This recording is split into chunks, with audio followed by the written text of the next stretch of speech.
Hi, for those that are joining us online, just letting you know we're waiting for one more member of the COC to arrive so that we have quorum and can take action on the items that are on our agenda.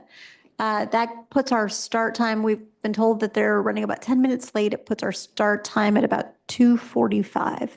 So we'll be back with you in about 10 minutes. Thank you.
All right.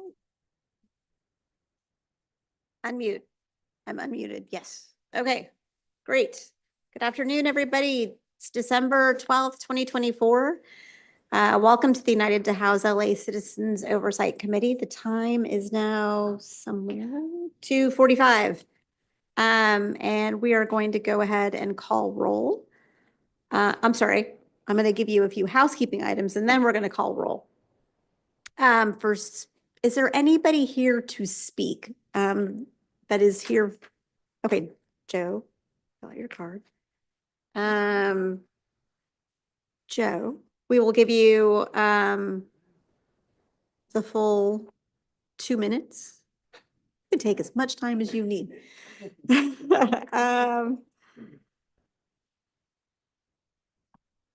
We're going to be utilizing simultaneous interpretation. I should mention this in case anybody calls in to provide comments. Do we know yet if anybody is in line to provide comments online? Yes, there's two. Great. Okay. All right. In that case, you two will also have 2 minutes to make public comments. Should you require translation, we're going to be using simultaneous interpretation to prevent interruptions to our speakers.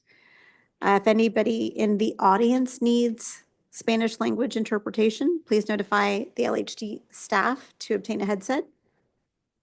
Thank you. For those on Zoom that require interpretation, please select the appropriate language interpretation using the globe-shaped interpretation button, but only when you require it. Otherwise, please tune in to the main audio channel. For example, if you are in the Spanish language interpretation channel and there's a public comment in Spanish, you will need to switch to the main audio to hear it in Spanish and vice versa. All right, with that, Mr. Custodio, would you please take roll? Thank you, Madam Chair.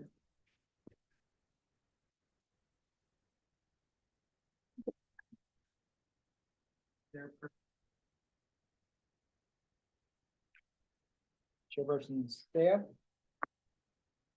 Chairperson Chen. Chairperson Gaeta. Chairperson Holland. No Holland. Chairperson Holland. Chairperson Jones. Chairperson Knight. Chairperson Lipa. Chairperson Morales. Chairperson Raymond. Chairperson Reed. Chairperson Sanchez. Chairperson Sharma. Chairperson Solano.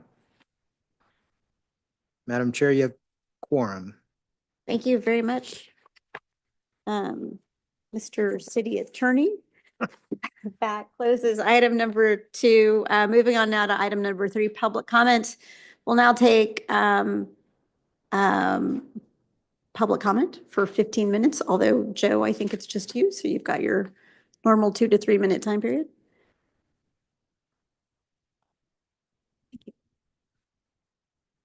Good afternoon, everyone. Joe Donlin with the United to House LA Coalition. Good to see you all.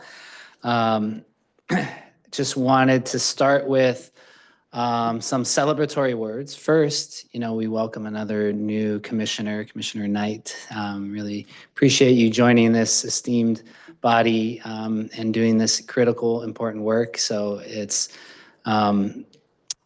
something that, many of us have been working on for many years. And we know you've been working for many years on similar causes. So it's really great to have you on board.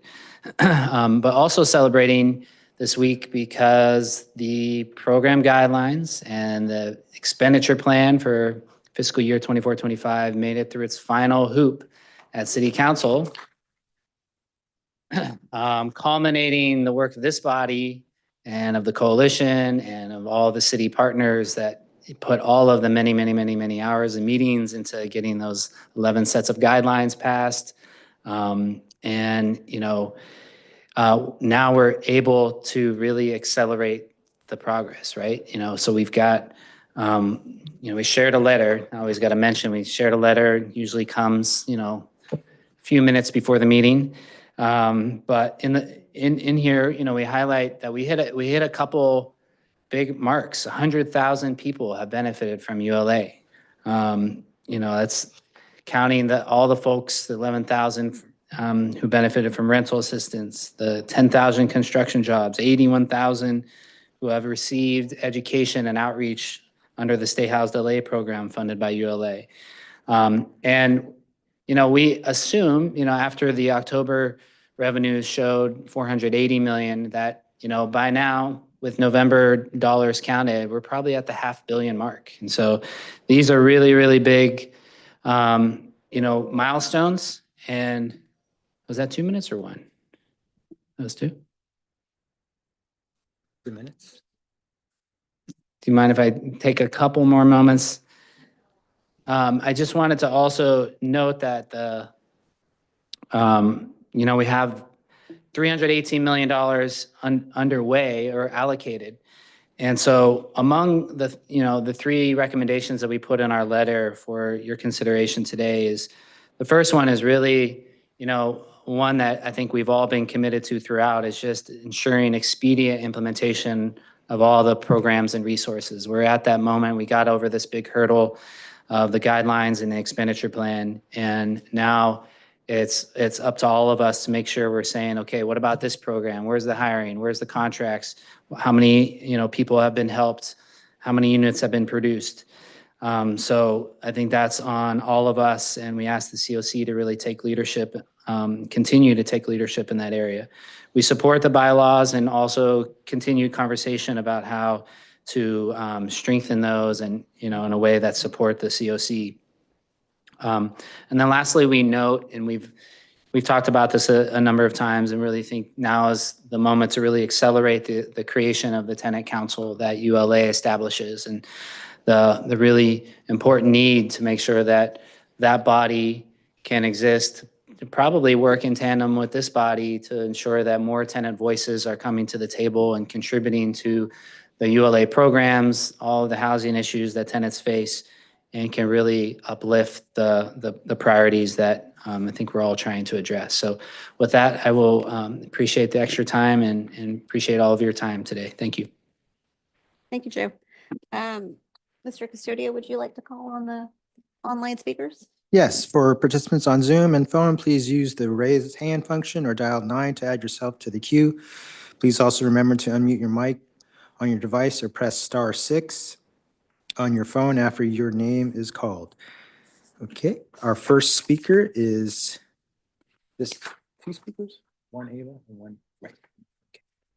First speaker online, Ava. Ava, please unmute. Hi. Hello, can you hear me? Yes, Ava, you have 2 minutes. Okay, I want to stress out, I am a disabled woman. I was just evicted from my apartment in Venice because I am unable to pay the rent due to my disability. I am in the process of getting my disability. It was denied, so now I'm in the process of appeal. I do not have any income except besides food stamps and general relief. I have been calling all organizations from DPSS, LASA, St. Joseph, etc. for about a year, even before the eviction started, because I knew I wouldn't be able to pay my rent. I have nothing. I got nothing. The sheriff, it's already past due. The note of the sheriff gave me the vacate note, and I have nowhere to go. I cannot go to a shelter or some temporary roommate situation because of my mental health disability, and also I have a physical disability. I called everybody. I have not received any link. Only what I receive are recycling, same contacts, same comments, same people, nothing new. So, and I know there are apartments out there, there are units out there, and I would love to be housed in one of those units, work on my healing, work to get better, and maybe one day be a productive citizen of this country. I need to stress out I'm a US citizen. I have zero substance abuse and zero criminal record, never used any drugs, never used alcohol, and I am a proud US citizen. And I would like to hear who can help me with a direct help, not just, more just giving me resources that don't go anywhere. Thank you very much for that comment. I want to return to that topic. We're not going to be able to answer that right now, but I do want to return to that topic when we talk with LAHD. So, thank Okay. you. We have a second speaker, virtual. Speaker with the number 561-662-3713. Please state your name and press *6 or mute. Can you hear me? I can hear you. Can you hear me? Yes. Hello? Oh, okay. Sorry. Thank you. I wasn't sure if it was working. My name's Ruth. I live outside. I was first displaced in 2003. And I've been continuously unsheltered in Los Angeles since 2017. I want to uplift everything Ava said. Like, she's right. I've been, trying to talk to her and advocate for her. She's an amazing self-advocate. And she's right, but she lives near all these resources like Home Key, HHH Rose Apartments, a residential hotel called Marina 7 that's supposed to have open beds for inside safe. And she doesn't have a plan for her, and it's not her fault, but like for her notice to vacate, which I guess the sheriffs are so backed up with evictions. I was able to get data from the court that there was 474 unlawful detainers in the city of LA just last week.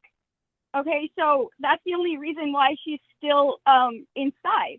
It's because they're so backed up. And this is unacceptable. I got a report from LAHD or about ULA from City Council this week that says that the income assistance for elderly people and people with disabilities, the program didn't have any dollars spent this whole year, and they're rolling over like 12 million or something from this year to next year. But people got displaced. Evictions didn't slow down. Seniors and disabled people have back rent owed, like Ava, in the product or in the project information or program information for the income assistance. Her back rent is almost exactly the average amount in that program data. So we were looking for how to apply for it. It could have been her saving grace, and now she's a very educated person about her resources that are near her, but none of them are helping her. So please help her. And also, my friend tried to attend this meeting in person, but they were not able to get the parking, I think. If there's anything that they can do about that, that would be amazing. So more people like us can go to these meetings. Thank you. Any more? Thank Okay. you. Madam Chair, that concludes all the speakers, virtual speakers and in person.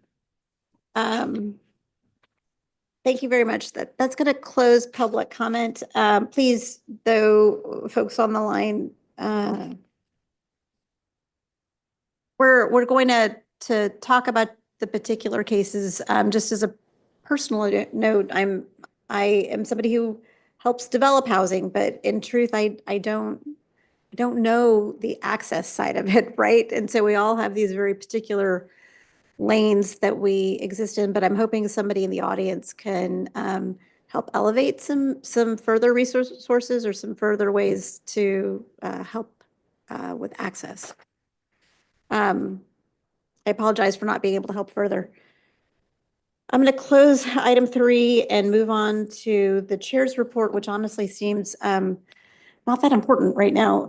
So again, yay for passing the guidelines, yay to the city council for acting on the guidelines and for approving the expenditure plan for these important programs, obviously important programs. The housing department is, I believe, set internal guidelines to roll out all programs in a matter of 3 to 4 months. They'll talk more about that during their presentation. For this body, what's important for this body is that we're now in implementation and monitoring mode. And so while the work of this body has been concentrated in a certain amount of brains for the last year as we went through, we helped develop the guidelines, our work is shifting a bit for the next year to one where we hope we can have multiple ad hoc teams that are involved on multiple levels in each of the programs that we're trying to put forth, including an ad hoc for the bylaws, an ad hoc for, and this is where I'm going to look to Abby to remind me what all the ad hocs are. My point being, though, is that where you may not have felt like fully engaged in the process for the last year, but this year is your year. We're going to fully engage everybody in these guidelines, and so I guess prepare for time and for work. We also, as we shift over to implementation, we find that many of our experts that know the work, that helped us develop the guidelines, have inherent conflicts of interest, and which has had the effect of creating some volatility and some turnover on the COC. I know of 3 in this moment. I'm also going to say that I think we're going to be okay. I'm very hopeful about what's going to happen. The folks that are circulating for some of the positions are people that shouldn't have conflicts of interest, but do have a very deep well of expertise because they're retired. So they've had a whole career of their work, but no longer have sort of the financial stake. So even though it feels tumultuous right now and a little volatile right now, I'm hopeful that in the coming year, we're going to have new blood and new passion, and we're going to be fine.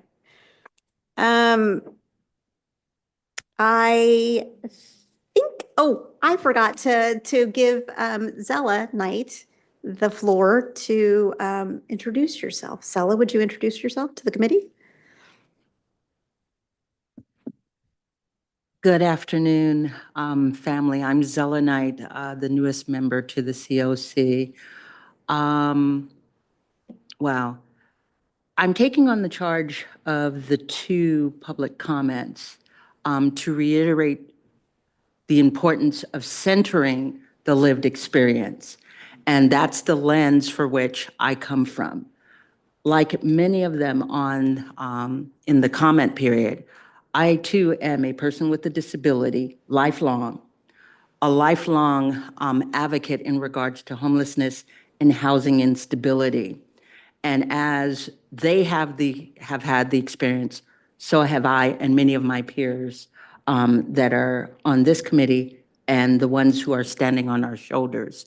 And so I'm looking forward to digging deep. I especially like the reference of implementation, because implementation is critical in this time and crisis of saving lives. That's what this is all about. And so thank you so much for the beautiful welcome, but I'm looking forward to digging deep and doing the work. We are so excited to have you. Thank you. All right, so I think I will end my chair's report there. And yeah, again, sincere thank you to all of you for being here and for doing the work. With that closes item 4, and we will move now to Chairwoman, just one quick request for the public comment. We just have a request in the chat for the speaker, Ava, to provide their contact information, their phone number if possible, so that someone from the housing department can contact them. So just wanted to make that note. Okay, that's great. That's it. All right, thank you. Hopefully, Ava, you're hearing us and can provide that contact information. Okay, item 5, the IIG's report. So, well, that's it. I'm going to invite Abigail up to give the IIG's report. Thank you, Madam Chair. Just quickly before we do that, I'm not sure what the protocol for this is, but it looks like Ava has raised their hand again in the chat. Would we be able to communicate with them briefly, or is public comment time now ended?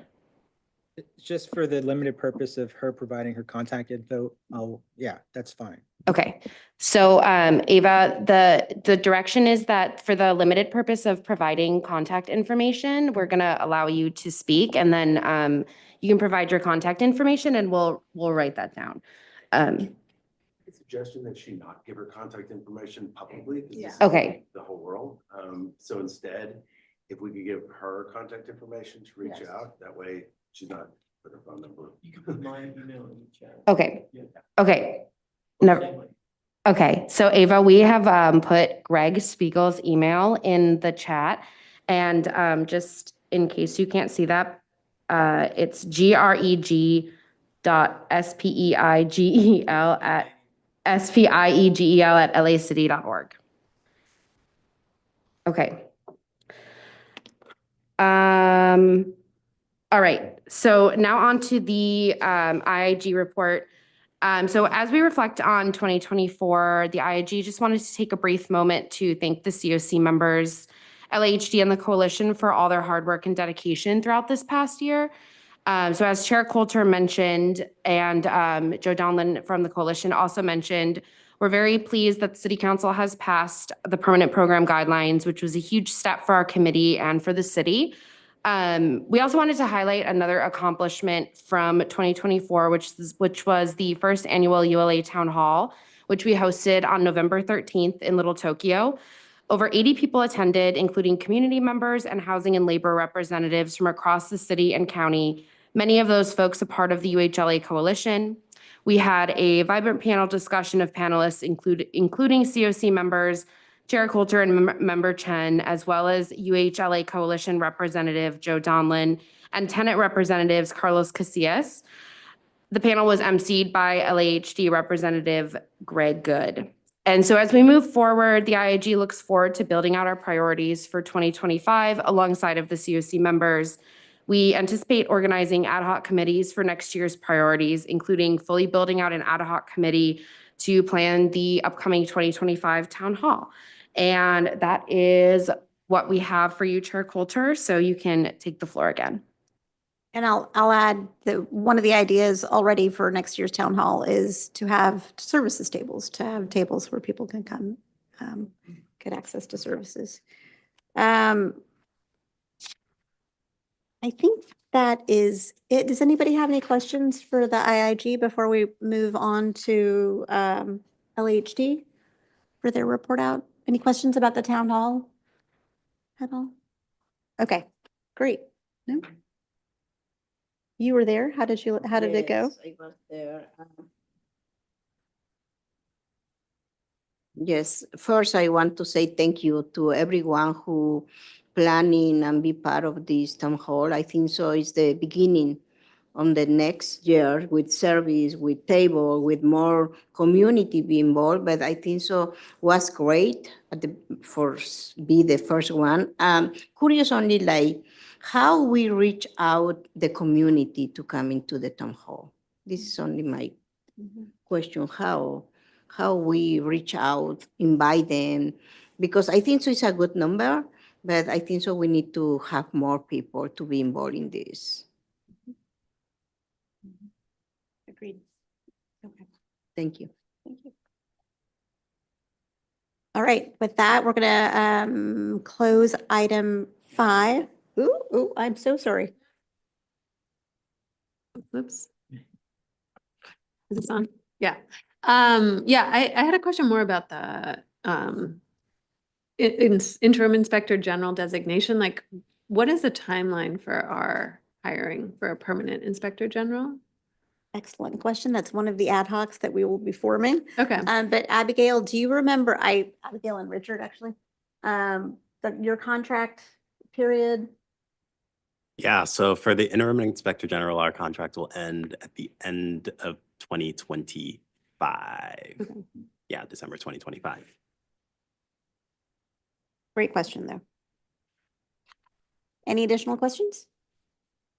All right, Greg, I believe you're up.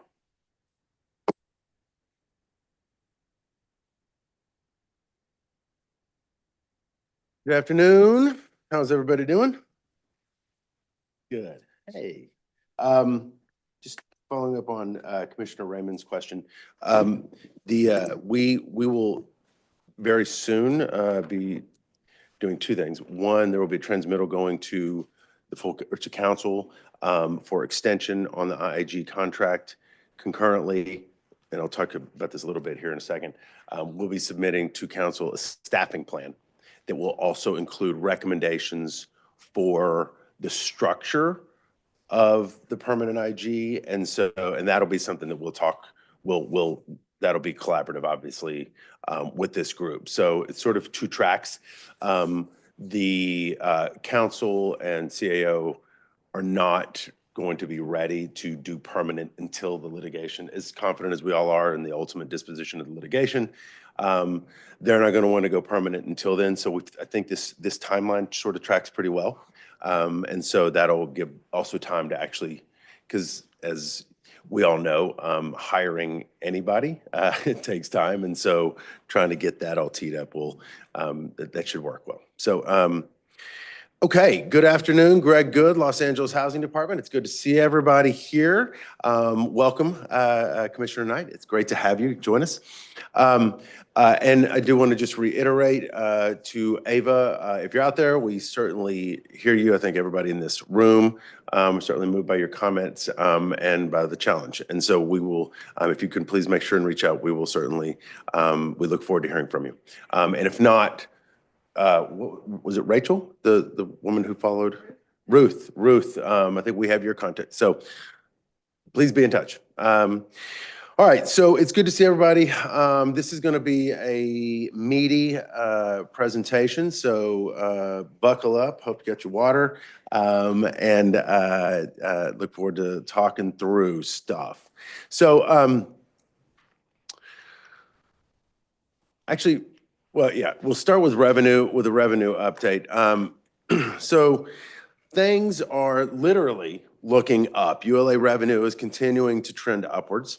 Last month, November, was our highest month yet. And I think Joe alluded to this. We had over $40 million on 43 transactions. That is, as you can see, the ongoing, albeit incremental, trend upwards. First 5 months of fiscal year 24-25, we're at $167 million, bringing the total amount collected since we began implementation of the transfer tax to over $479 million.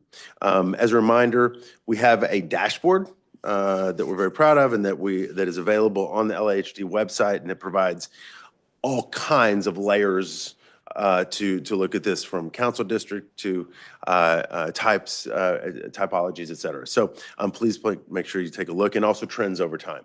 But the news is good. The chill does seem to be thawing in terms of not only the amount of dollars, but the transactions. And I think that we can assume that's going to continue. So the sky is not falling, counter to some of the folks that are out there suggesting it is.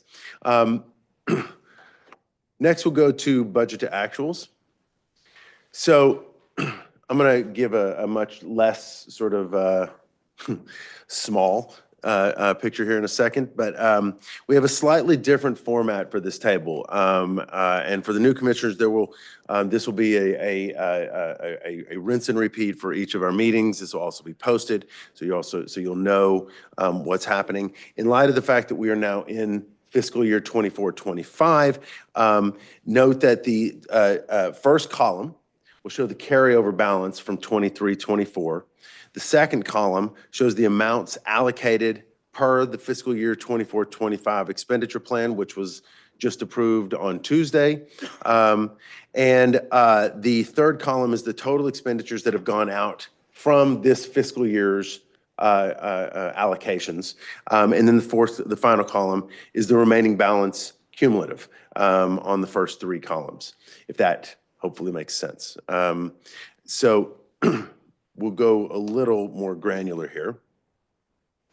So as a reminder, the affordable housing programs after an 8% administration allocation, 70% of those dollars are to go to the affordable housing bucket. 23-24, we had 56 million allocated to multifamily affordable housing. This year we have just short of 9. And as you can see, the dollars are actually beginning to go out. I'm going to go a little more deeply into that with an Accelerator Plus update.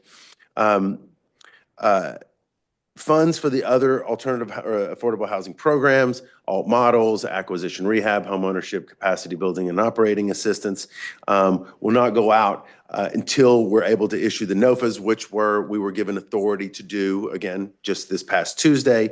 And then we'll make the funding awards, currently anticipated towards the end of this fiscal year.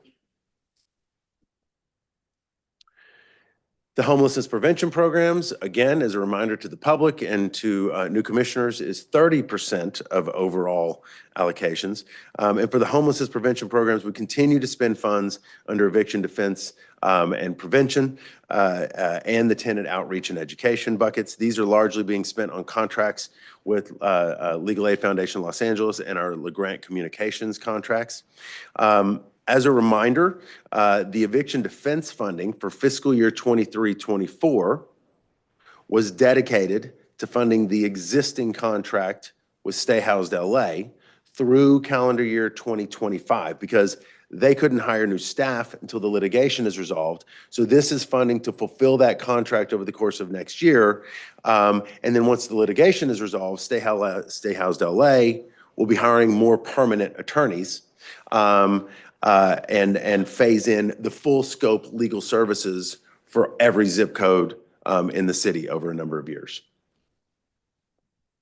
For tenant outreach and education, our communications team is currently working on a long-term communications plan for the department writ large. Tenant education relative to allowable rent increases under RSO, just cause eviction rights, increased communication accompanying the SCEP REAP program enhancements that we're working on will be part of that. And we would gladly schedule a briefing for everybody here from our comms team to flesh out that communications plan as well, if the chair would like. We've spent all the funds under short-term emergency assistance.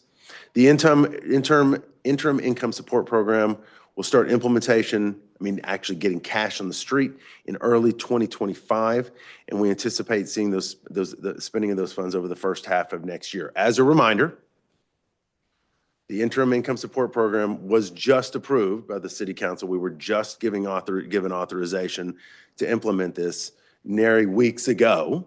That was after a pretty challenging but fruitful process whereby we helped develop pro bono partnerships with United Way Los Angeles, with LAFLA, with Changewell Project to help provide benefits and tax consultation for recipients who were already deemed eligible per the short-term emergency assistance program.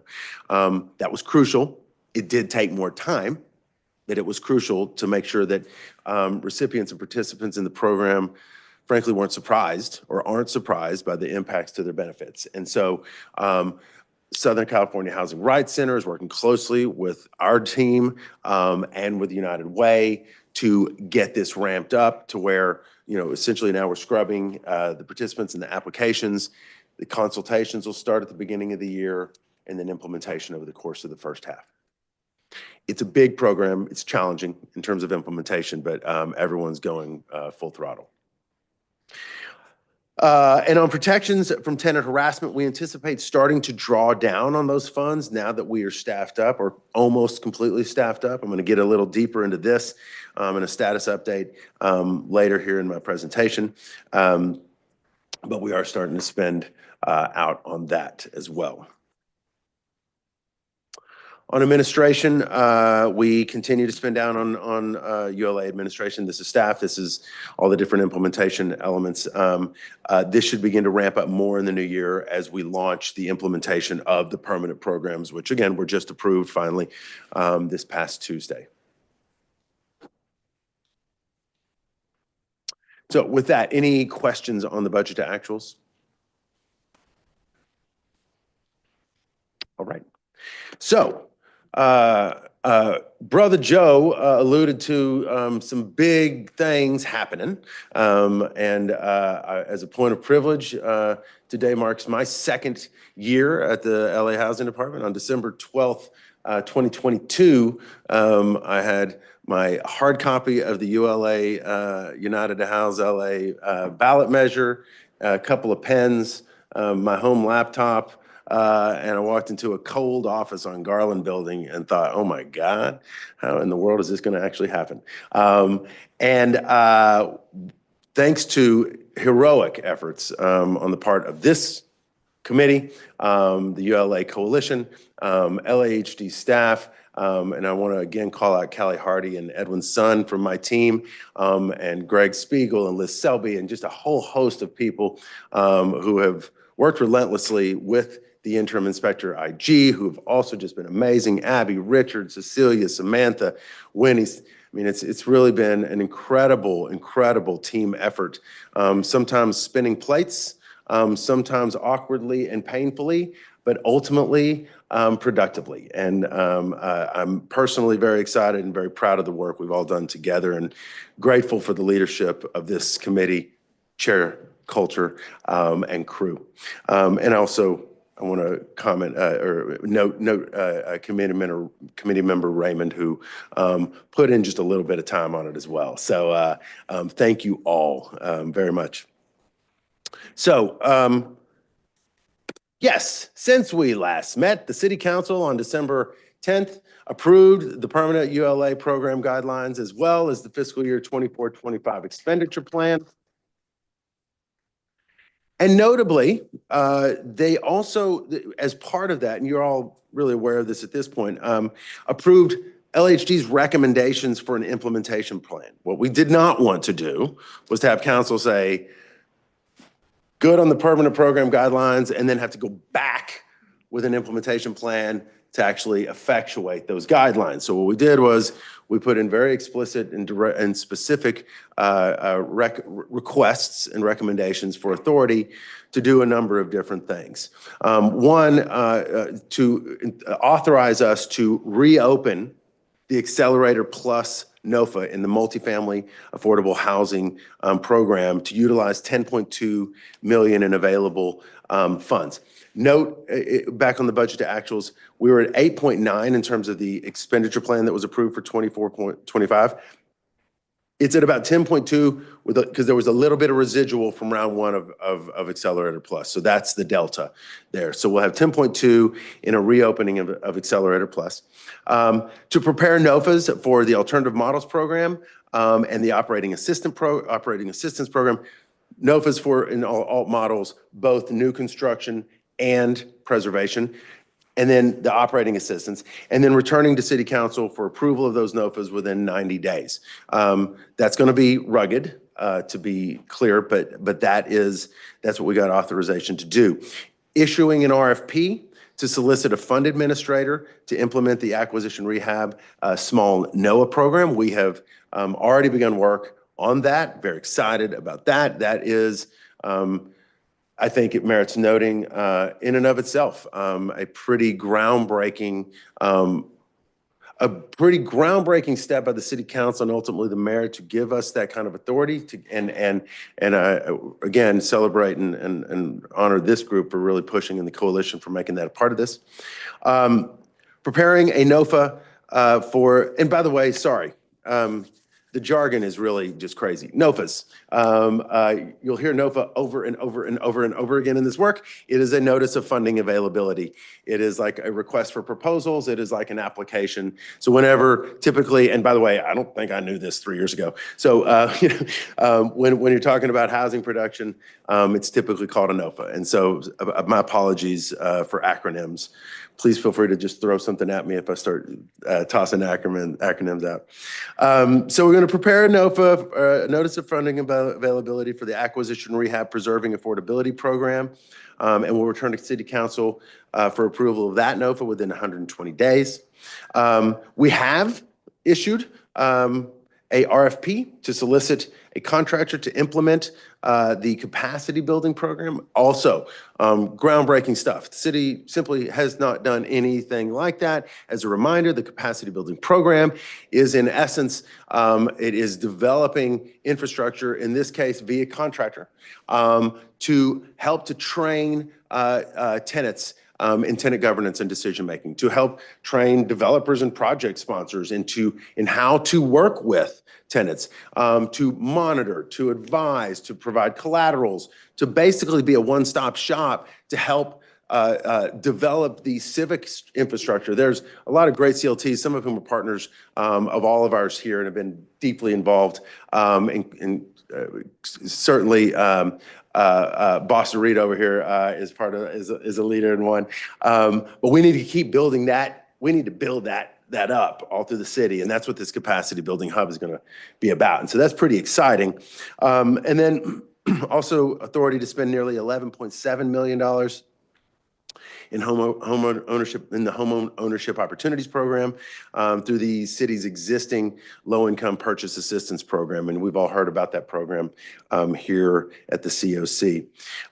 We look forward very much to working with the COC in the coming months as we define priorities and loan limits. And recall that in the guidelines, we didn't set loan limits because a loan limit in December 2024 is going to soon be irrelevant in December 2026, for that matter, right? And so they're dynamic. We will be collaborating with y'all on what those will be.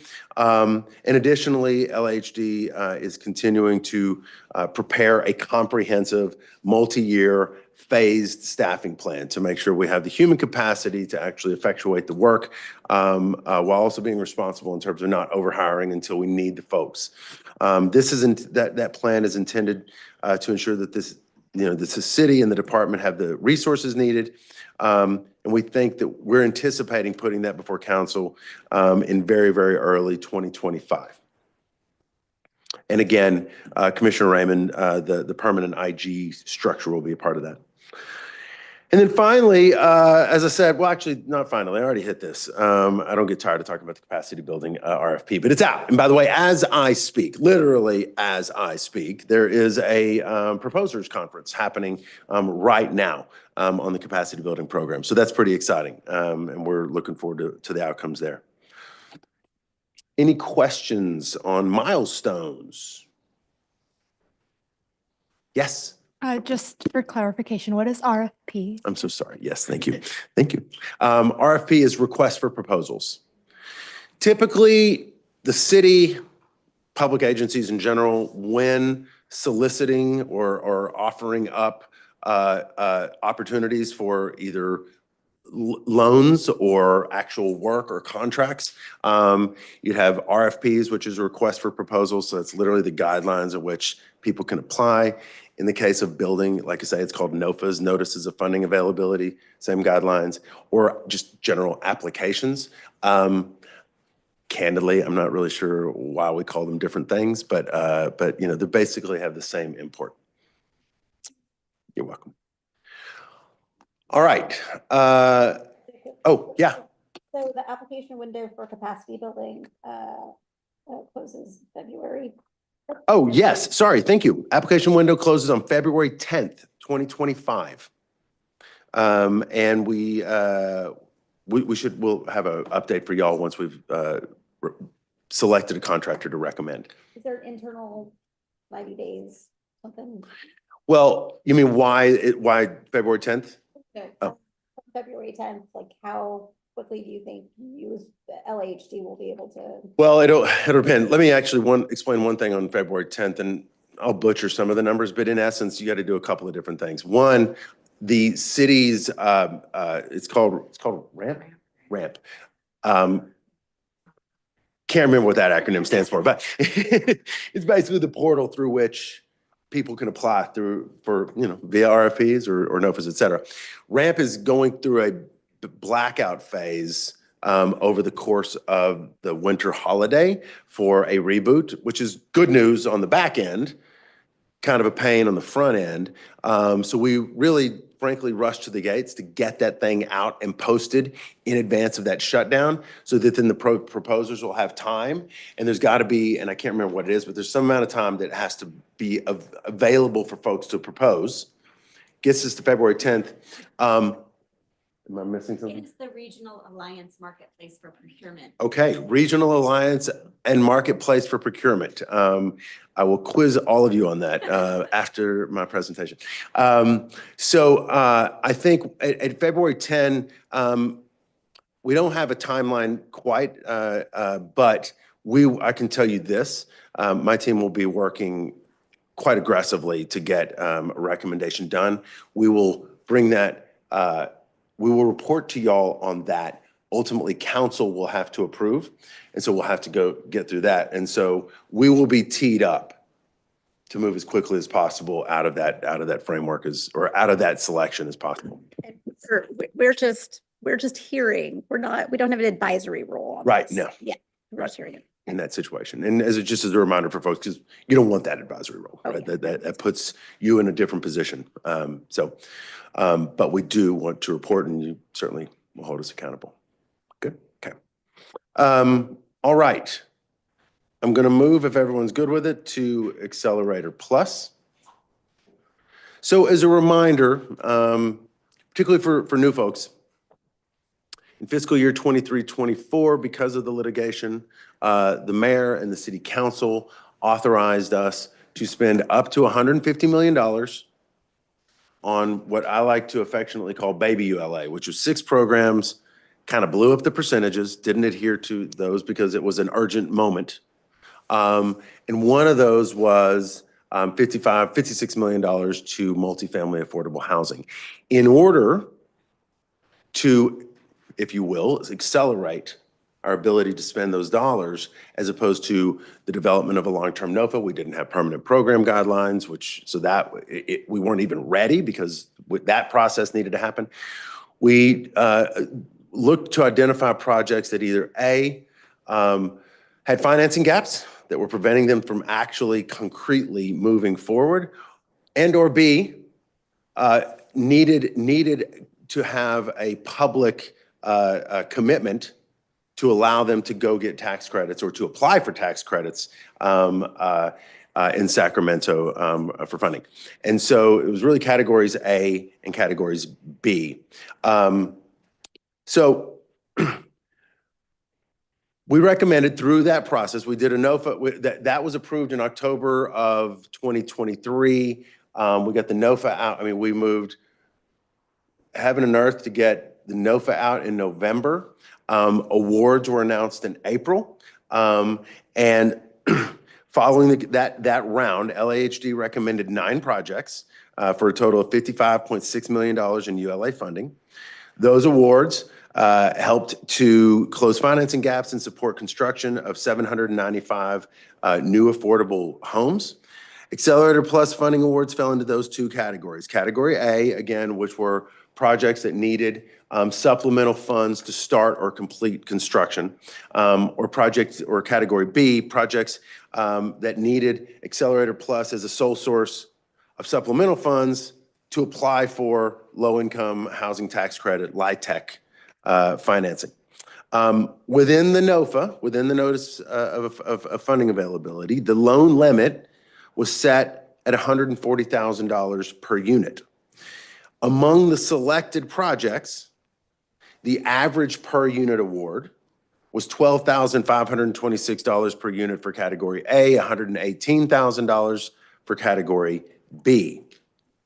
Now, before walking through the status of each of these selected projects, I want to highlight and remind that for fiscal year 24-25, LAHD recommended reopening, and as I mentioned this earlier, reopening the notice of funding availability for Accelerator Plus because of the true up. We only have, like I say, $10 million to spend, which is not enough to do a regular NOFA.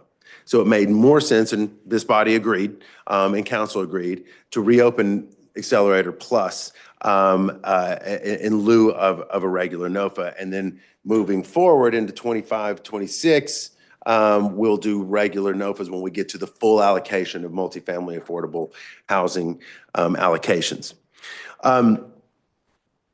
So what we also did, we recommended reopening the NOFA for Accelerator Plus, but with a loan limit of $200,000 per unit rather than the $140,000 per unit.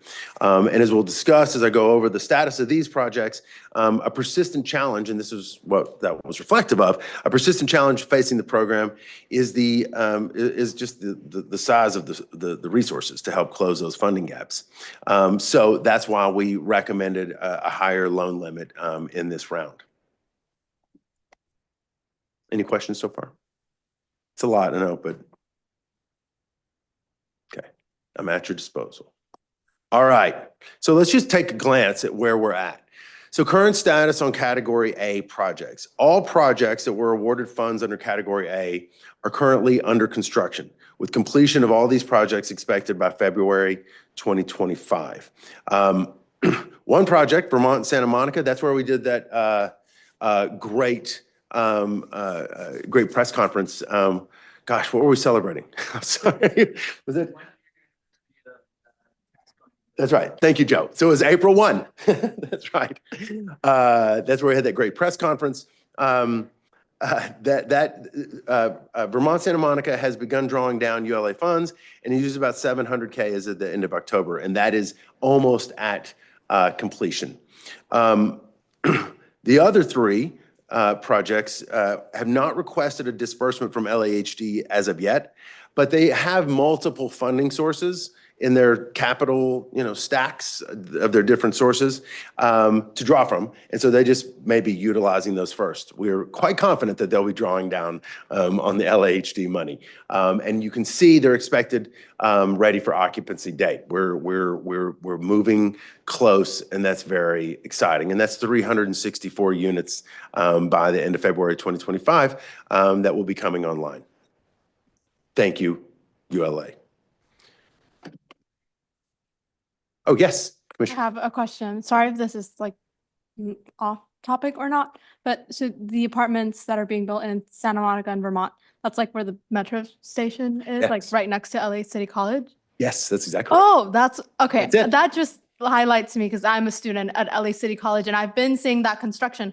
And I was wondering what were they building those for? I did not know that was under like actual like ULA funds. So this is part of those like affordable housing. Oh, that's incredible. Sorry. That surprised me. That's really cool. I didn't know. Thank you. Yeah. It's awesome. And you can tell your friends that it had a challenge, had a financial gap. ULA saved the day. So you can be proud of that. I love that. So we're now at Category B projects. Everybody good on Category A? Yeah, okay. So Category B is more complicated. Again, these are projects that needed ULA funding in order to secure other financial resources. None of them have drawn on ULA funds yet, as none of their loans have closed. In order to get tax credits, and there are other much more sophisticated folks around here in this room. So at any point where I'm butchering things, please feel free to intervene. But in Fred Flintstone terms, to get tax credit financing in Sacramento, you pretty much need to have a commitment of a local public match. And the bigger the commitment, the more, essentially, the more attractive or the more viable you are to get the tax credits. So We'll go through each of them. We have 2 projects that were not awarded tax credits in this last round, which we'll need to figure out. 2 that have, and 1 that's about to close its loan. So Peak Plaza is closing imminently, and it's anticipated to start construction in February. That's exciting. In fact, that was actually also just approved by council this past week, wasn't it? Yes. So that's exciting. 2 other projects, Elvira Family and Grace Villas. Recently, they received what are called CIDLAC awards. CIDLAC. California Debt Limit Allocation Committee? There we go. Thank you. California Debt Limit Allocation Committee. California Debt Limit Allocation Committee.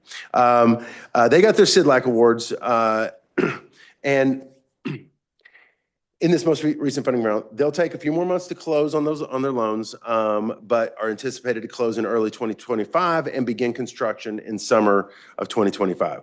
2 remaining projects, the Main and Chavez Gardens, were not successful in their recent applications.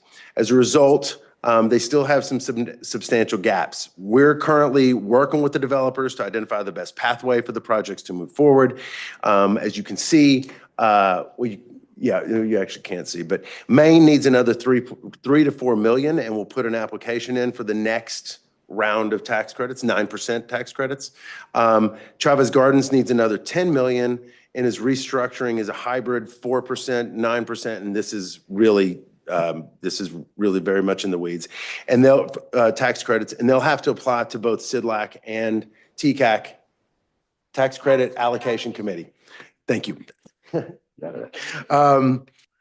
We're also learning from LHD is also learning from this process, basically. I mean, and the COC would assume will and is as well. We all are. Learning from the successes and challenges through this first round, and we're gonna, basically look to identify further recommendations on how to alleviate the challenges around projects that whether that is larger subsidies or figuring out how to make them more competitive in the tax credit rounds, and we'll be working with this group and others towards that end. But at this point, we are making very good progress with the 3, and we'll figure out the 2.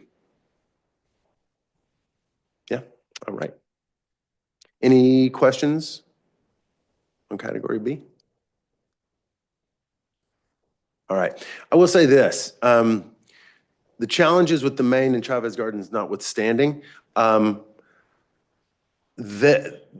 even where we're at now, this truly is an accelerator. I mean, we have been able to move money exceedingly and inordinately fast relative to standard process. And so that's something to be excited about and something to learn from. And we're going to continue grinding towards that. Yeah. Sorry if this was already made clear, but so the only difference between category A and category B projects is that one are already being built and the others are expected. Yeah, so category A already, I think all those projects, they actually already had their tax credits, but they hit a gap for any myriad reason, any number of reasons. And so this was really like plugging in. And with B, they're further back in the process. They haven't gotten their tax credits. So but again, having that local match commitment from us made them much more competitive in the tax credit process, even though it ends up, as we've learned, a couple of them weren't quite competitive enough. We've got to figure out what that's about. It's a really competitive process, particularly for those 9% loans. And so that's part of what we're going to have to address. Can I add Yes, one Commissioner. more? Oh, sorry. You go.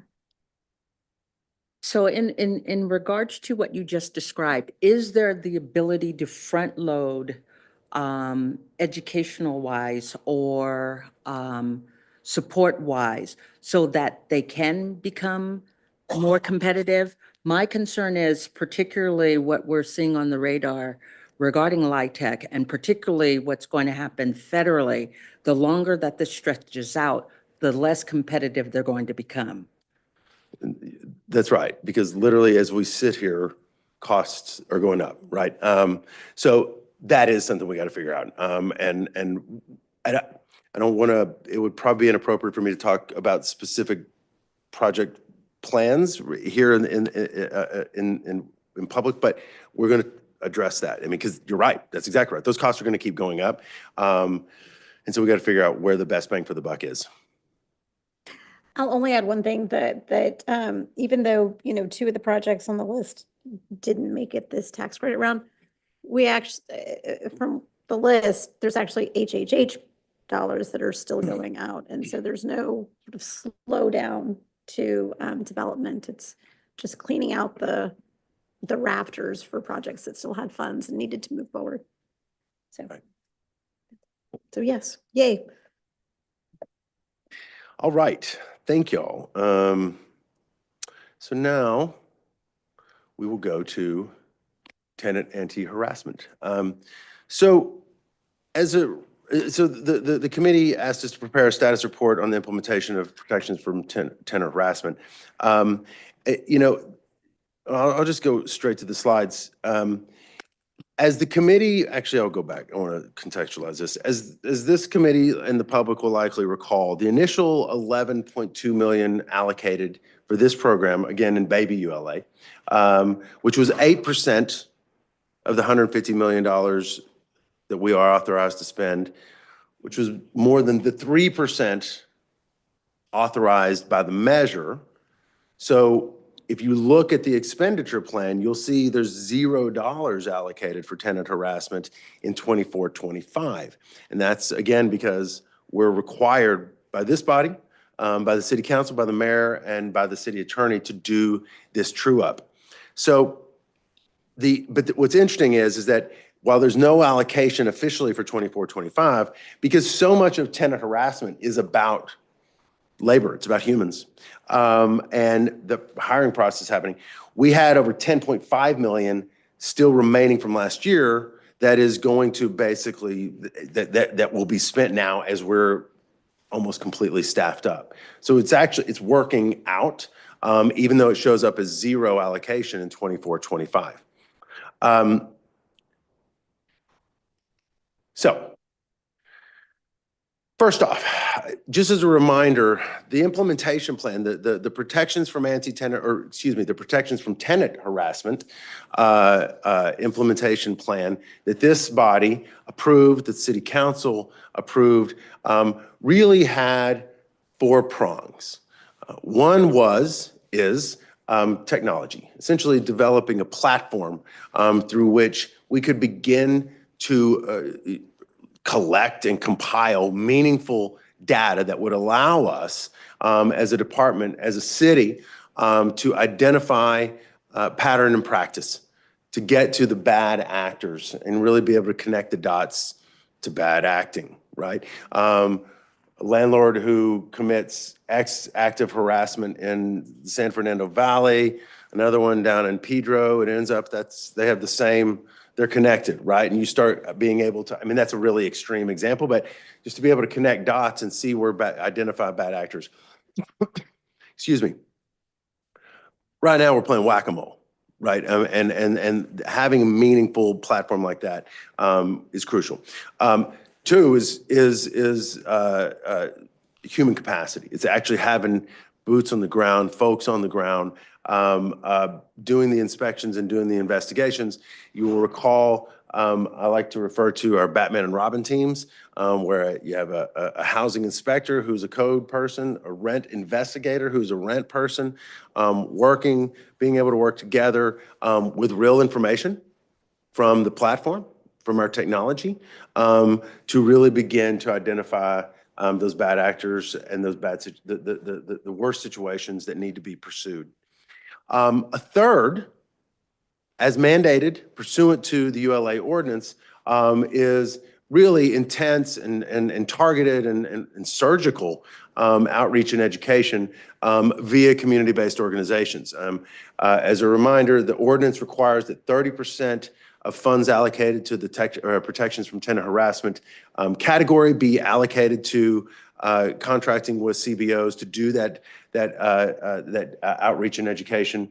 It's crucial, right? To be able to see where there are vulnerable places, places at risk of displacement. We're working with SAGE on an anti-displacement tool that will help us to identify those places even more systemically. And that's a crucial part. And then 4 is a pilot, in essence, around civil litigation. Some cases may not be pursued by the city attorney's office on a criminal level. What we have proposed is to test the waters in terms of civil litigation. And so to have the city contract with with nonprofit legal service providers or a pass-through legal service provider, still figuring that out, who would provide civil litigation services or legal services as opposed to criminal on some of these cases. Because there's a reminder, the ordinance, the Tahoe ordinance, the tenant anti-harassment ordinance, gives a right, a private right to, right to litigation, and you can act as your own. Gregory, am I saying that right? Yeah. Okay. So we want to potentially empower them with lawyers as well. So there's 4 prongs, right? So the case management platform. This is under development. It is complex. It's one of the first times where we're sort of merging code and rent. To where we can see those interactions. And we anticipate this thing being up and running in January 2025, which we're excited about. And I think that that's going to be materially critical to this work. In terms of the positions, we had 10 ULA funded positions, 4 positions already funded by the Rent Stabilization Trust Fund. That's basically the RSO trust fund, to eventually give us 14 positions. And then there was a request also for 1 additional city attorney who would be the point in terms of pursuing penalties there. Of the ULA funded positions, I won't go through each. I mean, I can if folks want. Principal inspector is sort of the overall, but we got our 5 code inspectors for the sort of Batman and Robin teams. The housing planning and economic analyst is someone who would basically do a lot of the sort of holistic research, going in and looking at an owner's portfolios and those kinds of things. Management analyst would be to support that and to support sort of the machinations of things. We got 1 of our rent investigators and then an admin clerk to help the administrative part. On the RSO trust funded positions, got a communications and information representative. This is just classification language, but basically that's someone who's going to handle the incoming, the calls and traffic cop on complaints. 2 housing investigators and 1 senior housing investigator. So what that means in sum, if you look at, we got 1 housing investigator in the ULA funded positions, 2 housing investigators. The senior housing investigator is actually sort of looking at situations, evaluating cases where you see code infractions and you see, or complaints, and you see rent complaints, and figuring out how best to pursue those. But in terms of our Batman and Robin teams, the cumulative here is we only got 3. And that they were approved in principle by the city council and the mayor. They were removed from our, they were not continued, let's say, in the mid-year budget process last year. We have now included requests for those 2 positions again in the fiscal year 25-26 budget, which we will certainly pursue assiduously. It's critical to this work. I suspect there's questions and thoughts.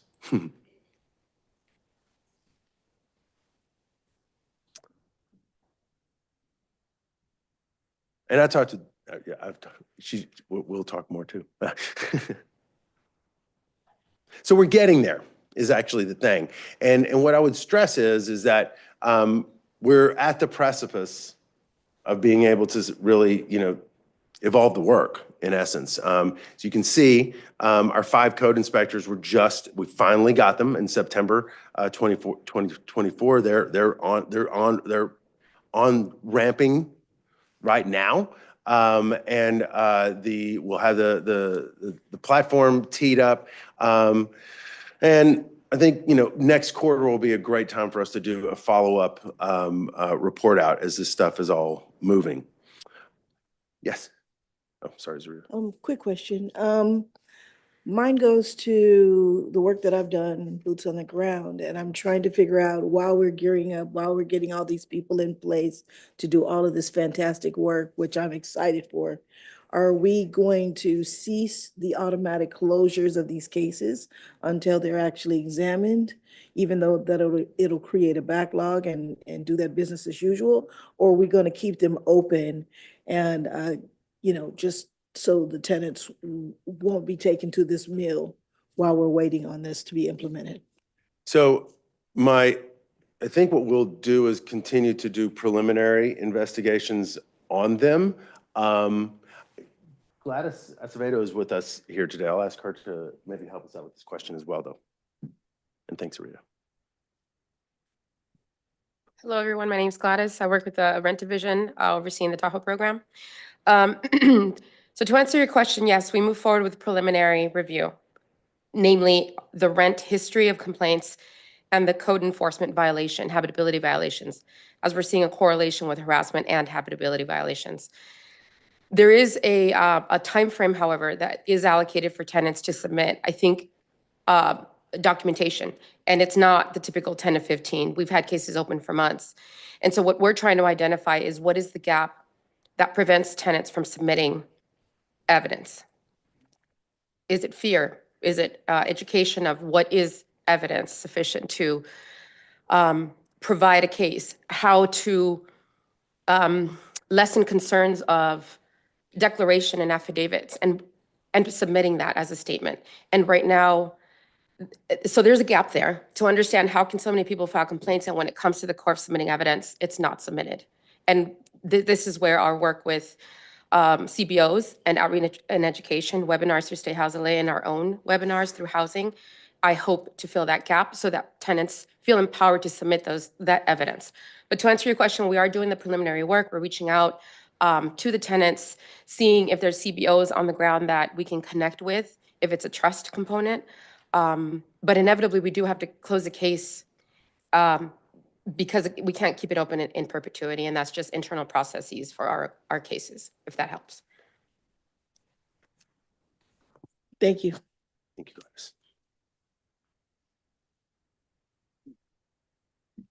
So how do we then mitigate issues regarding the tenant? Because as we all know on the ground, when you have that element of housing instability, because that's the correlation of that, then that contributes to the large number of folks who are thrown out on the streets. And so at some point in time, we have to intervene, prevent, or we have to have those numbers increase. So how are we, I guess, striking that balance right now? Well, I would posit that, and there may be differing opinions on this. I would say we're doing our best striking that balance and not necessarily achieving what we all want to achieve. I think that the way we would envision ULA being that meta intervention is to really look at this as a bunch of puzzle pieces, not just any one program in isolation. One of the things we alluded to earlier, not only do you have for example, not only do you have the 30% requirement for CBO outreach and education and tenant protections from tenant harassment, for the first time that I'm aware of in any program in the city of Los Angeles, you've got forever money allocated to tenant outreach and education. I have been involved in a lot of things in this city, and there's never been money dedicated to outreach and education.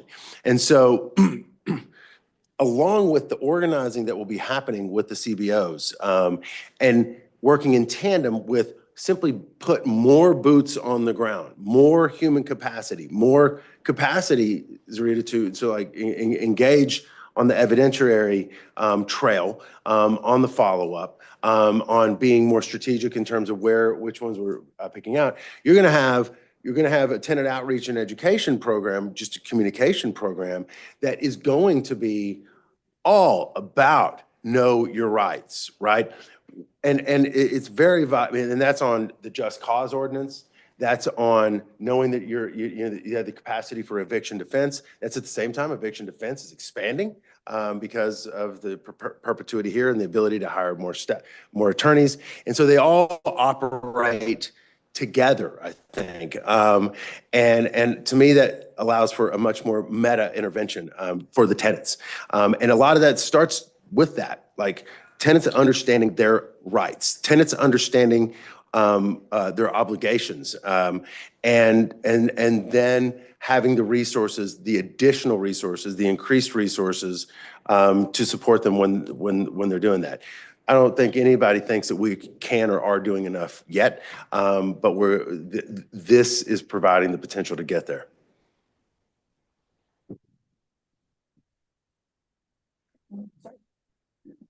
In additional with CBOs, have you thought about also orchestrating communication between presidents of tenant associations and specifically the large ones that are on properties, because they're actually there, they're actually talking to the neighbors and they know the ins and outs of what's going on a specific property. So, just make sure that they have communication as well. That's a great idea. That's a great idea. Thank you. And like I say, we're working on a larger communications plan that will be about spending tenant outreach and education dollars, like looking for how we're going to best spend those. And so bring it, right, in terms of how, I mean, to actually be able to do proactive outreach like that will be really meaningful, and we will lean on this committee's expertise. That's why y'all are here, right? To help give us that guidance. So thank you, Zarita. Yeah. Can I help me to understand a little more about the senior housing code? What is the challenge in that aspect? Because I think so it's the language, the age. How is the work with the seniors housing? How is the outreach to them? How they have that connection? You mean the income support program? No, here in the ULA founded position, but I want to understand a little bit, how is the senior housing? Oh, sorry. Inspectors, how is that on the start? So that's actually, Commissioner Morales, it means senior in terms of like their classification within the housing department's personnel structure, not outreach to seniors per se. Sorry. So we have code inspectors and then senior code inspectors. Yeah. Okay, sounds good. Yeah. Thank you. Yeah, Just a commentary. They utilize troublemakers like myself to go and reach out to senior housing complexes and talk to those seniors. And I usually hit the biggest ones in LA, so we'll be talking to Okay, you know it. Y'all know I love troublemakers, so keep it coming. Good? All right. Okay. So what we also wanted to do is just sort of step back and talk through the process. And I mean, Zarita knows this process very well. A lot of you do, but just for the public and for everyone, the basic steps are tenants can file complaints to either based on a rent complaint or a code complaint. And we're actually beginning to merge through the platform the compilation of those complaints.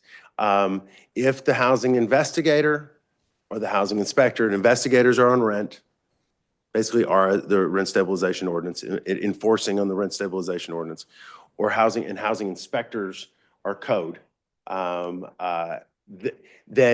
there's a and they see a probable or see an ascertainable Tahoe violation.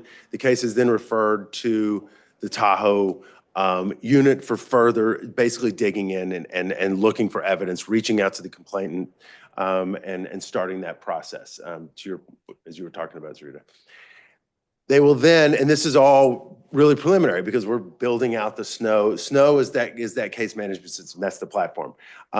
Then a file will be opened, a case file opened, and that's where there's a much deeper or holistic sort of investigation. And that's everything from looking at a landlord's portfolio to see what other sort of complaints have existed there, to other things that have happened basically in their history of landlording in the city. If there are ascertainable violations that seem to be emerging, and or if it looks like there's a rent and a code case together, that'll go to then it goes to the Tahoe Enforcement or Task Force, and that's where basically enforcement strategies will be reviewed and considered. One is an ACE violation, and this LA Housing Department has the authority to issue that of its own volition. Another is criminal referral, and that goes to the city attorney makes that determination. Civil referral, which goes to city attorney, but as I mentioned, we're also going to be hopefully piloting a civil litigation program. By the way, that RFP, request for proposals, is being reviewed by the city attorney, and we're very anxious to get that out. Private right of action referral, that is what we're just talking about, the civil litigation pilot, or to other agencies. And so this task force, which includes inspectors, investigators, senior folks, they'll figure out where to refer, and also has the city attorney engaged as well. All of this is going to continue to evolve as the platform develops and as the humans are realized. Madam Chair, you seem to have a question.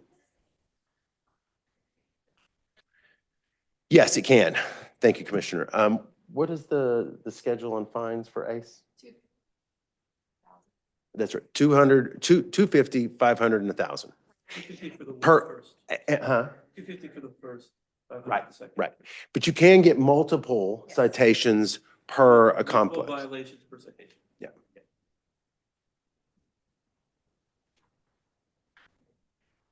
Yes, ma'am. In regards to data, how do you track those culprits who are repeat offenders, so to speak? And I'm going to spin this a little bit because having direct experience. How do you track that in the maneuver where I know that I have multiple elements coming at me from criminal to civil, even being fined, but I can redefine myself by creating another company, starting that element. I don't have to name who are the principals in that, in the effort to continue my pathway. How do you track such practices? And those are more common, and they are a lot that are going on. So it's a great question. I'll probably ask Gladys and or Greg to help me with this, but a couple of quick answers is one, state law really makes it difficult, right? Because you can't sort of untangle the different LLCs. I mean, state law is literally intended to allow for owners to shield themselves from liability. That's a problem and that's a challenge. So there's that. I think, and I'm definitely not a software engineer, but I think that our new platform is going to be critical in terms of tracking to the greatest degree available under the law, right? And that is definitely the stated goal, is to be able to identify pattern and practice to the greatest degree possible. And then I think when you add into it, and again, this is not a silver bullet, but when we've got, we affectionately call it HEPAs, which another acronym, that's a Housing and Policy Economic Analyst. Yes, thank you. Who will be doing additional research, management analysts doing additional research to begin to untangle that. No gimme for sure. But, between the technology and the compilation of the data, between having actual humans who can do more research, and hopefully eventually state law is a little more muscular on that as well.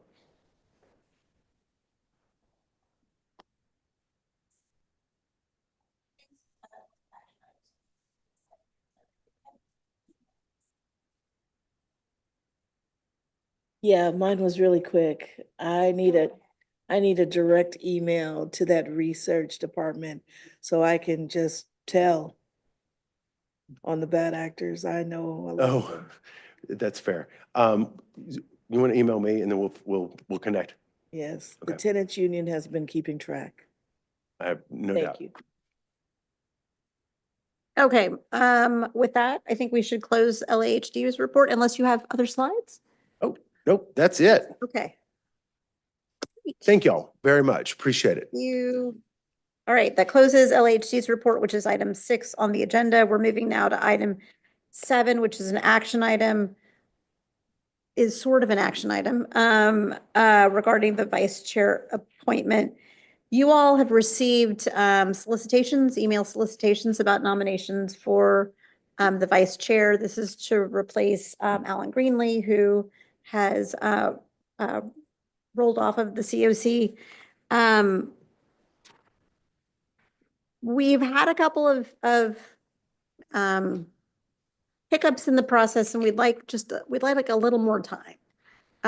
So what I'm asking, instead of discussing the names that were put forward, is that we table this action item until January, and we can have just a little bit more time to deliberate.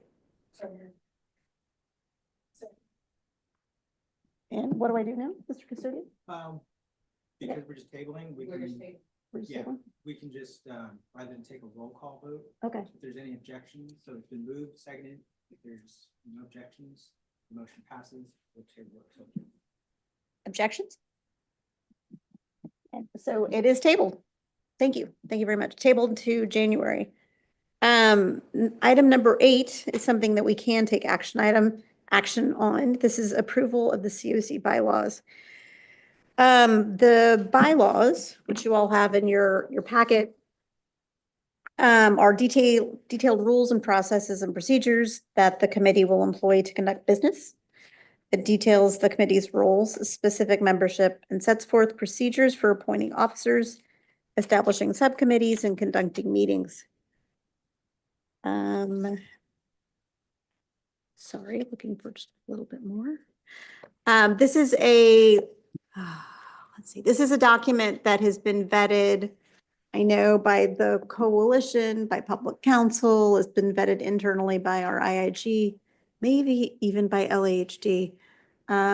It is not perfect by any means, but we're hoping that for purposes of just establishing procedures, we can adopt the bylaws with we're going to adopt, but with the caveat that a next immediate step is to set up an ad hoc committee that will be tasked with making changes in the bylaws as they become necessary to make. Abigail, did I frame that appropriately?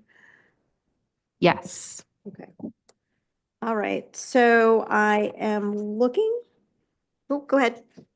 Oh, open for discussion? Yes, it is. Yes, Open for okay, discussion. great. So my question is, could you point out, I don't see a red line here, so could you point out the changes that were made from the last version we reviewed in October? Absolutely. I'm going to kick this to our coalition representative, Joe Donlin.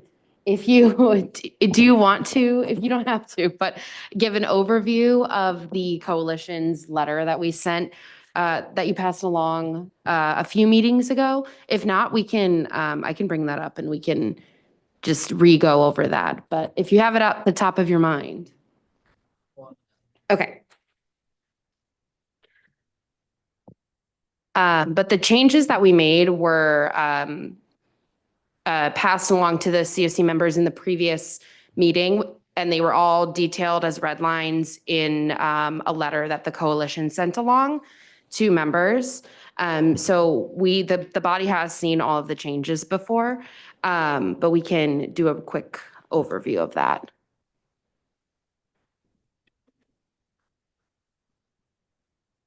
Is that right? The conflict of interest was? Yeah, it's primarily the language within section 7, the conflict of interest section.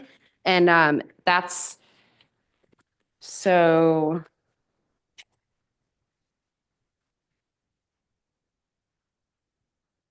Sorry, 1 second.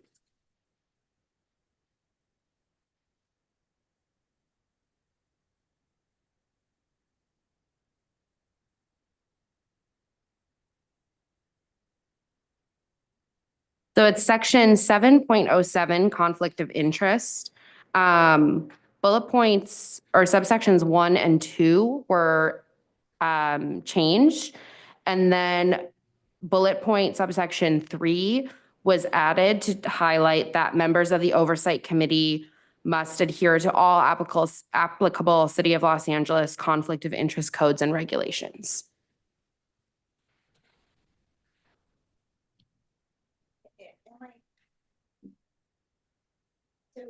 We've laid it out. So the bylaws lay out the conflict of interest expectations. Am I correct that for upcoming COC members, we're asking for a certain level of self-identification with regards to conflict of interest?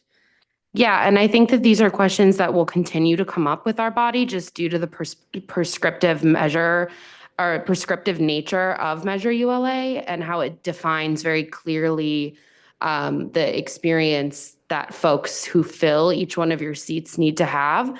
So it's a question that will need to continue to define to make sure that members are recusing themselves appropriately. But this is what we have now, and that this is something that we are also, and Joe, feel free to add, but that the coalition is also looking into to make sure that everyone who's a part of this is on the same page about like what does financial interest versus indirect financial interest mean, to make sure that we all have the same information moving forward and that everyone is recusing themselves when/if they need to be. So this will be an ongoing question that the ad hoc committee will continue to work on, just because Measure ULA is so prescriptive. So that's something that when we do set up our ad hoc, if you decide to volunteer for that, you should be prepared to continue to have conversations and discussions around that. Right. Thank you. Sure.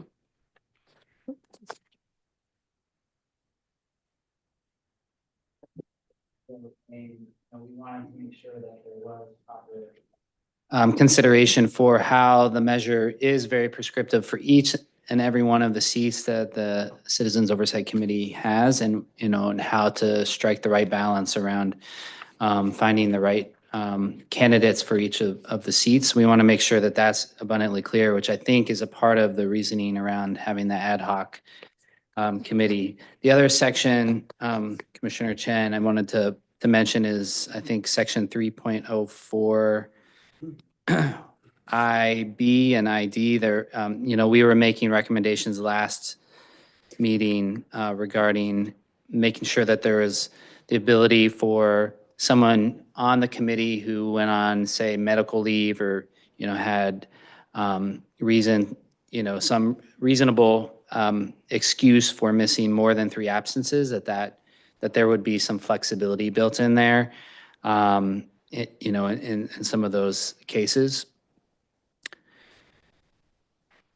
And then we also made a suggestion, I believe it's still under 3.04 ID, to add the phrase where it reads, acting in conflict with the intent or language of the measure, including opposing the construction or preservation of affordable housing, adding the phrase and/or opposing the protection or expansion of tenant rights. Thank you, Joe. Those are great additions. As someone who had gone on maternity leave. I appreciate the addition to section IB. And, given this program does support not only affordable housing production, but also tenant protections, I appreciate the addition in section ID as well. Thank you. Thank you.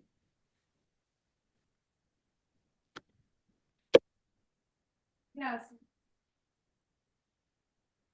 So, I feel like some phrasing in here could be more specific about like processes, especially like, for example, like section 601C, I see, the chair shall appoint all members of the committees with the advice and consent of the full commission, just like more, like what does the advice and consent of full commission mean? Does that mean like it needs to be unanimous? Like just some more like specificity on like how these decisions are gonna be made.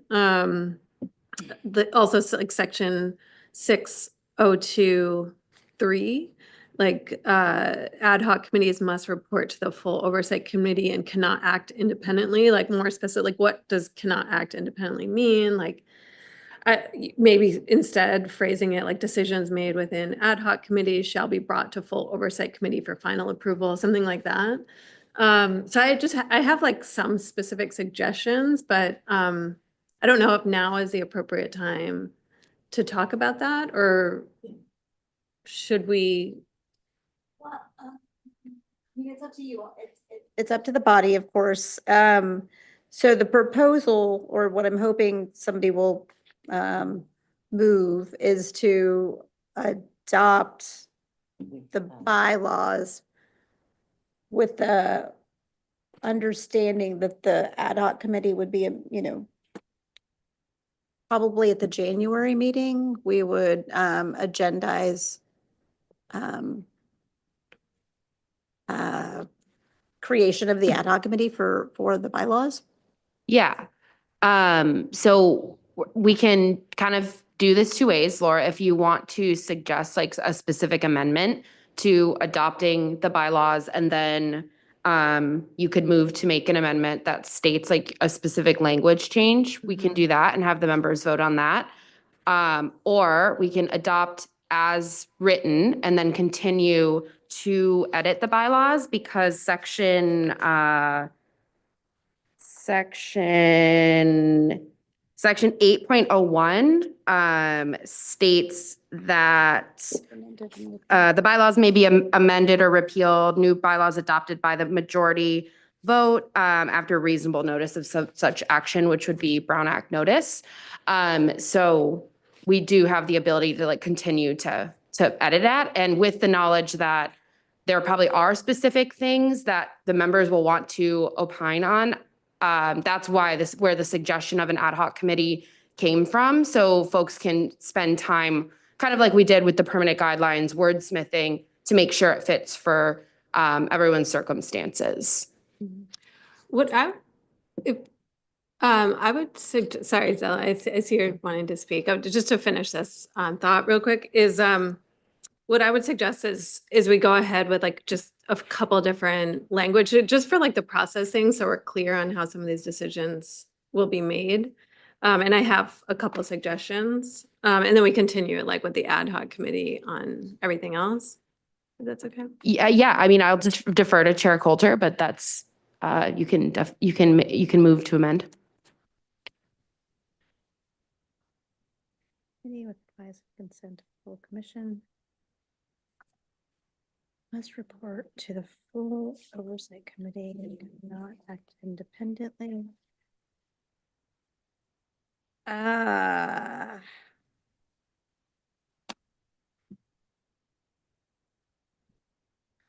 So I'm reading, okay, so I'm sorry, I'm going to try and think out loud. So it is about advise and consent. Shall appoint all members of committees with the advice and consent of the full commission. Ad hoc committees must report to the full oversight committee and cannot act independently. That we can entertain the amendments and put them to go ahead. Zella, you look like you're in the midst. I agree absolutely in regards to the fact that there needs to be defined language within the bylaws. What I understood in regards to uplifting the conflict of interest piece is because that's a legality.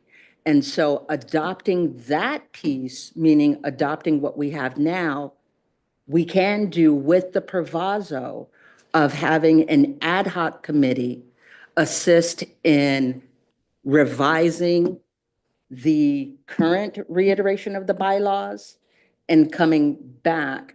Because to Commissioner Raymond's point, the terminology should be advise in regards to what the ad hoc committee does.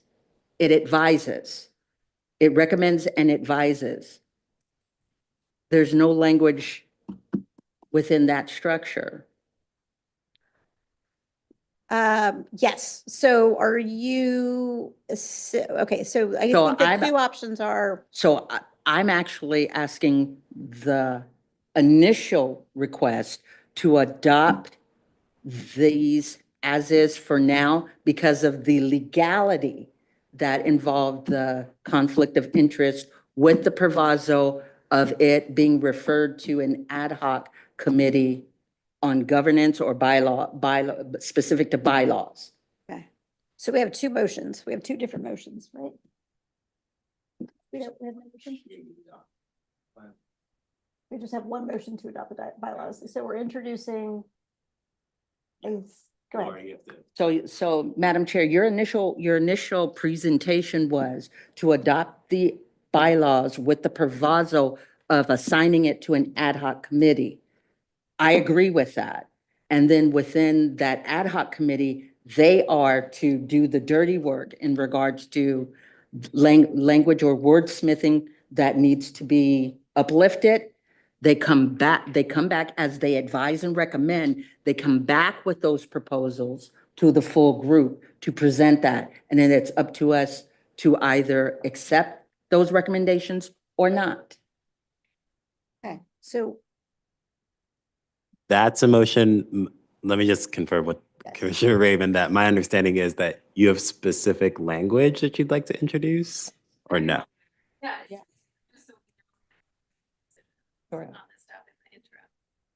So I guess you can do like a combined motion whereby Commissioner Raymond suggests the amended language, but still include adopting them with the amendments, but with the understanding that an ad hoc group will go through and take a more detailed look at this. So for clarity, we don't have a motion on the floor yet. Yeah. So we can accept her recommendation and put it into this document. Right. Then in turn adopt with her recommendation in this document and then send it out to an ad hoc committee for further review. Exactly. You just have to articulate it now. So in section 601, IC, the IC would be the chair shall appoint all members of committees with the approval by a quorum of the full commission. Does that make sense? Yeah. With the approval? Yeah, we can't approve without it. So we- Okay. Okay, so with the approval. Yeah, that's fine. okay. So moved. And then one more, section 602 3, strike 3 and replace with decisions made within ad hoc committees shall be brought to the full oversight committee for final approval. So strike the entirety of 3. Mhm. Okay, and repeat. Decisions made within ad hoc committees shall be brought to the full oversight committee for final approval.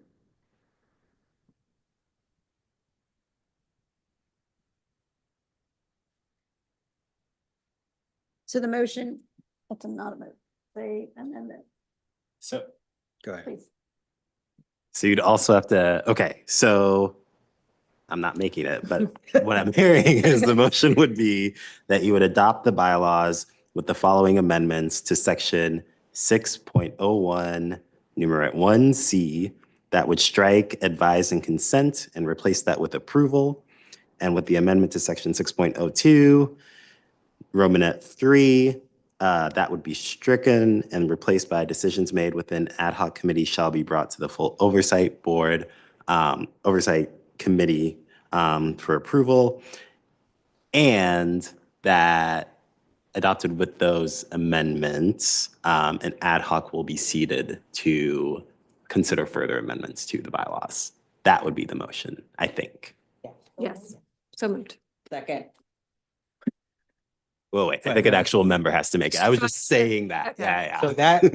so for the record, that is the motion? Yes, Okay, yes. so it's been moved. Has it been seconded? Is there any discussion on? No? Okay, it's been moved, seconded. No discussion. I will take roll call vote. Chairperson Coulter, Yay. Committee Member Chen, Yes. Committee Member Gaeta, Yes. Committee Member Jones, Yes. Committee Member Knight, Aye. Committee Member Morales, Committee Member Raymond, Yes. Committee Member Reed, Yes. Committee Member Solano. Actually, it's Solano. I don't think you have a. I don't know. Yeah. Never mind. We know how you would vote. Can I ask a quick clarifying question for the record? Just for the record, was it Commissioner Raymond that moved and then Commissioner Knight that seconded? No, Commissioner Jones. Commissioner Jones second. I move. Commissioner Jones moved and Commissioner Knight seconded. Okay, thank you. With that vote, the motion passes. Thank you all. Okay, that closes item 8 on the agenda and concludes our action items. The next item on the agenda are future agenda items. As a matter of reminder, our next meeting is currently scheduled for Thursday, January 16th, 2025. It will be held here at 2:30. Can I have anybody call out future agenda items for us to consider, please? I would like to take the recommendation that Joe made, specifically number 3, in regards to accelerating tenant councils. And so would like a presentation in regards to that aspect. Data, research, et cetera. Okay. I think that's you all. Yep. Okay, great. Thank you. Would you like me to speak to that real quick? Yeah. Let's do it offline. Yeah. Okay. Can I, for the future items in the agenda, we put the day for the next town hall? Yes. Because we need to prepare the next town hall of November that passed already. Can we put like every year the same date or something, like we have more time to outreach the community or something? Can we do this? Can we do that the next agenda include naming the ad hocs that we contemplate creating? Mhm. And then Yes. you as the ad hoc committee Yes. can make those decisions? Yes. Yes, I would suggest doing that as an action item, and then the within the ad hoc that we create for the town hall, those details can be hashed out. We have a lot of feedback about when and where the town hall should be, that I think working with a dedicated ad hoc committee would be the best course of action for that. Additional items for next agenda? At the next meeting, we're going to discuss the ad hocs we should have. Is that what? Yes. Okay. Yes. Yeah, that was. Okay. All right, I'm seeing no additional hands. I am closing item 9 and opening up item 10, which is adjournment. So at the time now being 4:33, this meeting is adjourned. Right, thank you. Need a gavel.